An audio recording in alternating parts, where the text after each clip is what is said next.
Hello दोस्त, नमस्ते, प्रणाम। मैं हूँ आपकी वंदना। स्वागत करती हूँ मनीषा। मैं सिंगर सुषमा पंडित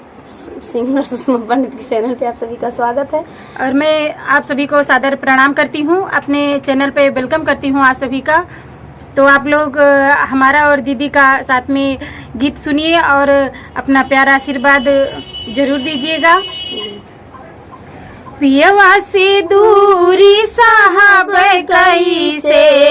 जी, पियवा से दूरी साहब कैसे, जब पिया जई है जो विदेशवा रहब कैसे,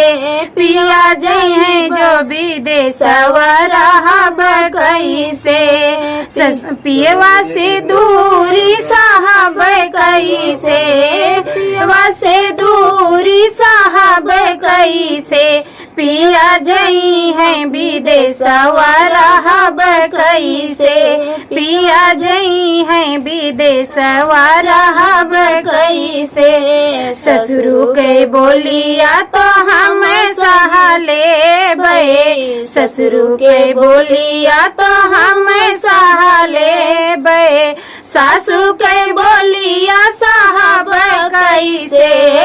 जी, सासू के बोलिया साहब कैसे, पिया जब परदेसवा रहब कैसे,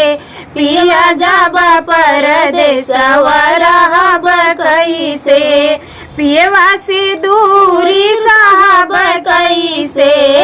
जी, पियवा से दूरी साहब कैसे, पिया जब परदेसवा रहब कैसे, जेठवा के बोलिया तो हम सह लेबै, जेठवा के बोलिया तो हम सह लेबै, जेठनी के बोलिया साहब कैसे जी, जेठनी के बोलिया साहब कैसे, पिया जई है परदेसवा रहब कैसे,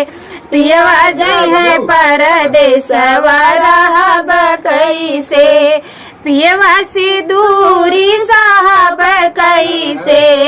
जी, पियवा से दूरी साहब कैसे, पियवा जई है परदेसवा रहब कैसे, पियवा जई है परदेसवा रहब कैसे, ननदी के नन देवरा के बोलिया तो हम सही लेबै,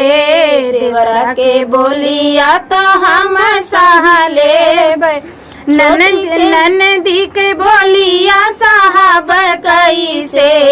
जी, ननदी के बोलिया साहब कैसे, पिया जई परदेसवा रहब कैसे, पिया जई परदेसवा रहब कैसे, पियवा से दूरी साहब कैसे जी, पियवा से दूरी साहब कैसे, पिया जई है परदेसवा रहब कैसे, पिया जई है परदेसवा रहब